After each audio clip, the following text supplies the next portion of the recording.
Hello, this is Jon Speelman with the game of the day for the first round of the third Norway tournament in Stavanger.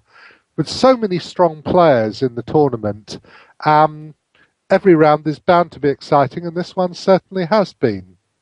Well, what can I say? So 3 of the 4 games that have finished have ended decisively as I'm speaking, and Carlsen is trying to squeeze Topalov. Whether he'll succeed, we'll find out.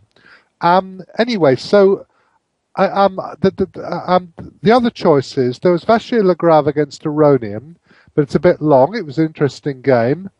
And there was Giri against Grischuk. And I liked this game very much, but I didn't particularly like the position Grischuk resigned in. Of course, he's lost, but I thought he should have played on a couple more moves anyway.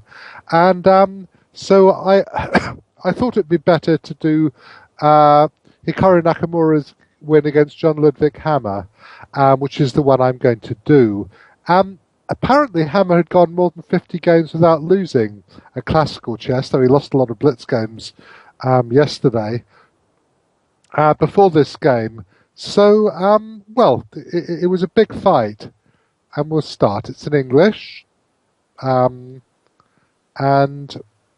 okay, they did what they do, and he played b3. Nakamura, which is a slightly unusual move. So I looked up to see which strong players had played it, and actually I did it so myself apparently once against Lembitol, the late Lembitol. We drew in the end. It's just a reasonable move. For the moment they're playing, and Bishop b7. John Watson, who knows a lot about the English, said something about maybe playing f6 first. I don't know.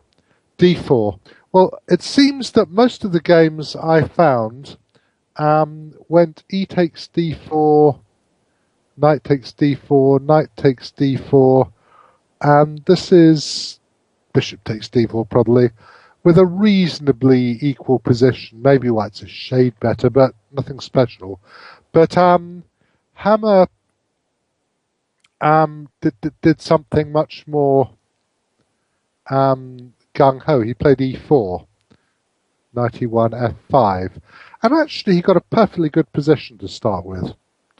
f3, breaking up the center, takes, knight d5, re-centralizing the knight, also threatening knight e3, of course, incidentally. Queen d3, castles.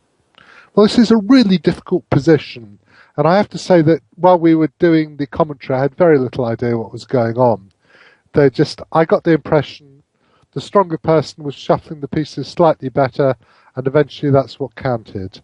e3, well, I'm going to go on a few moves, because as I said, I thought he might try to play knight c4 to e5, but in fact he played b4. And basically at the moment Nakamura is just getting a really complicated position. And I think Hammer's equalised at this stage. But obviously when you say equalised, I think the position has equal chances, but obviously it isn't equal as such. Knight back. Nakamura is avoiding committing himself. He's not doing anything on the queen side, and he's keeping all the pieces on. Queen e6, rook e1. So round about here, things are starting finally to happen. And knight b6 was played. Software suggests b5, which isn't unreasonable. e4 takes, queen g6, I think. And you can perhaps bring the knight from here. Oh, sorry, that's not where it's going. It's going to b6 and then to c4. That's one possibility. And I also wondered if you could play bishop b4. After rook f1, I wondered about bishop b4 here, which obviously can't be taken. But I think after queen e2, the threat of taking it, bishop b4, d5, e4 gets to much the same position. So, anyway,